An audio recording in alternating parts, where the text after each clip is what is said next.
Баршаңызға сәлем достар. Бүгін сіздермен үй жағдайында роллы дайындайтын боламыз. Өте қарапайым әрі оңай жасалынады. Ол үшін видеоны соңына дейін қарап, комментарий жазып және де лайк басып өтіңіздер. Алдымен бізге осындай күрішіміз қажет. Ұзын күріш емес, осындай ұсақ түрі керек. Осындай бір пиаладай алып, оны жақсылап жуып аламыз, таза етіп. Сосын осындай ыдысымызға салып, үстіне су құйып, аздап шым-шым тұз қосып, бір қайнатып аламыз. Қайнаған соң оттың астын жаймен қойып, бетін жауып, күрішімізді пісіріп аламыз. Күрішіміз 15-20 минутта пісіп қалады.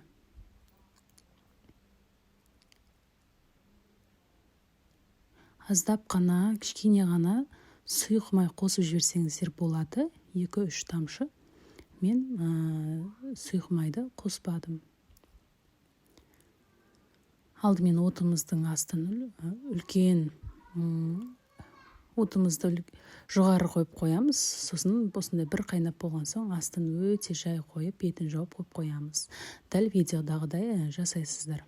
Енді біздің күрішіміз пісіп болғанша біз оның соусын дайындайтын боламыз. Күрішке ерекше дәм береді.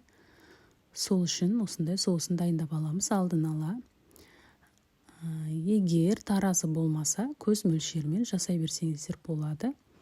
Осындай ыдысымызға алып, 15 граммдай қантымызды қосамыз, яғни шекер, және де 6 граммдай яблочный уксус қостым. Кез келген уксус түрін қосуға болады. Және де шым-шым тұз қосамыз.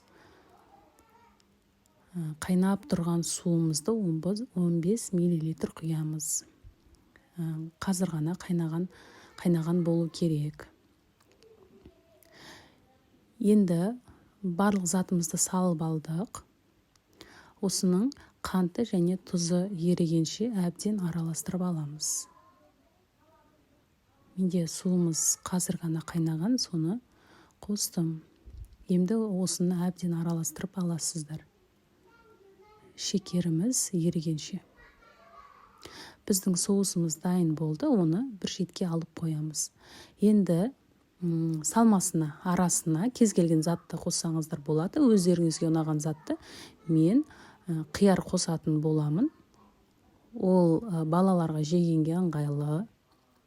Балалар сүйіп жейді әсіресе.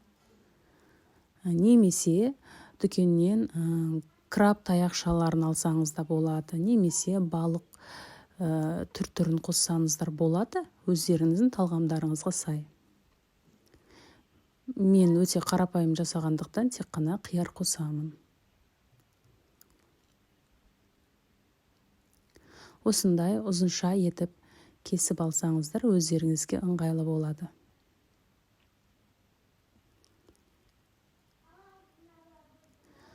Алдын ала заттарымыздың барлығын дайындап қойдық. Енді осындай дүкеннен сатып алынған қапшық мешок деп айтамыз. Осындайды алып, оның бас жағын кесіп жіберіп, енді сливочный сыр қосамыз. Ол сливочный сыр болмаған жағдайда сіздерде қоспасаңыздар да болады. Маған осындай сырмен өте дәмдірек болады. Сол себепті де аздап қана қосатын боламын. Кез келген дүкеннен осындай сливочный сыр немесе творожный сыр деп айтамыз. Сүзбелі ірімшік деп айтады қазақша. Соларды қоса берсеңіздер болады. Осындай 2 шай қасығын қостым. Немесе бұндай мешочек болмаса сіздерде кез келген салафанға немесе қасықпен де салып шықсаңыздар болады. Осындай етіп алдын ала барлық заттарымды дайындап шықтым. Осыншалықты жетеді, бізге тым көп салып жіберудің қажеті жоқ. Енді осы сырымызды пакетіміздің бас жағына қарай апарамыз.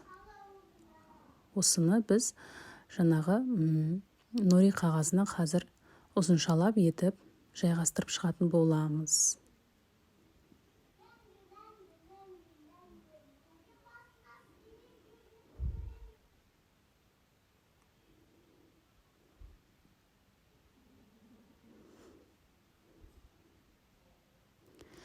Енді осындай сушимізді орайтын сүлгі болу керек, немесе осындай шәйнектердің астына қоятын болу керек. Осындай салафанға орап алдын ала дайындап қоясыздар. Енді біздің күрішіміз пісті, ыстық болып тұр. Ыстық күйінде осы соусымызды құйып, араластырып, оны суытуға жібереміз. Күрішіміз әбден суы қажет. Заттарымның барлығын алдын ала дайындап қойдым.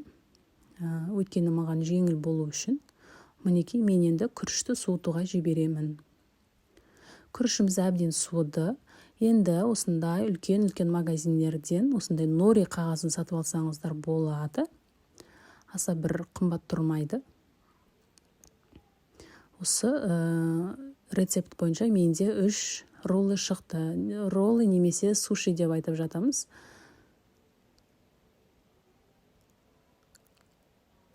Енді алдын ала ыдысымызға су құйып қоямыз, салқын су. Қолымызды кішкене сулап алып, күрішімізді алып, күрішімізді жайғастырып шығамыз жаңағы нори қағазына. Күрішімізді әбден жартысына дейін жайғастырып шығамыз. Шет-шетіне әбден жайғастыру керек. Сонда біздің роллымыз өте әдемі оралатын болады. Енді арасына сливочный сырымызды жайғастырып шығамыз. Жан-жағына кез келген затты орайтын боламыз. Мен қиярды пайдаландым. Қиярлардың барлығын тізбектеп шықтым. Енді осыны әдемі етіп ораймыз. Сүлгімен немесе осындай шәйнек қоятын кез келген үйде болады, сондайлармен орап қойсаңыздар болады. Немесе арнайы осындай орайтын, суши орайтын таяқшалары болады. Сонымен істесеңіздер тіптен жақсы.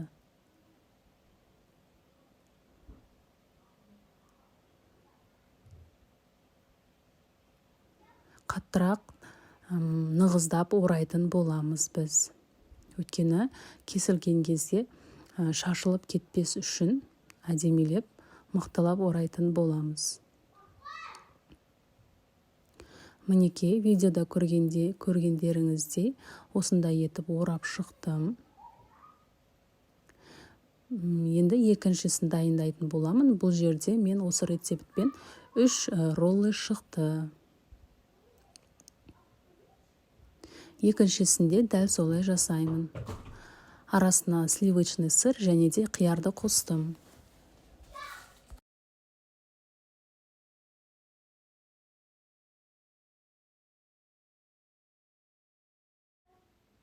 Роллымыз дайын. Енді осыны әдемелеп кесетін боламыз. Ол үшін пышақтарыңыз өткір болу қажет. Салмақ салмай, өте жеңіл кесу керек.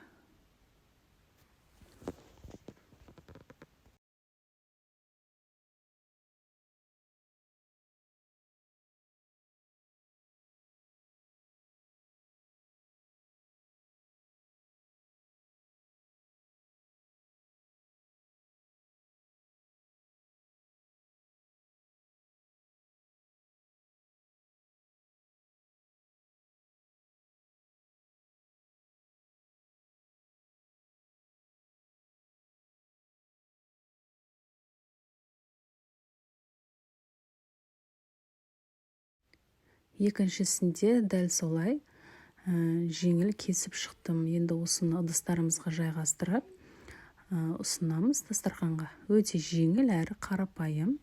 Үй жағдайында осындай роллы және де сушилар дайындап үйреніңіздер. Егер сізге видео ұнаған болса, каналға тіркеле кетіңіз және де лайк басып өтіңіздер.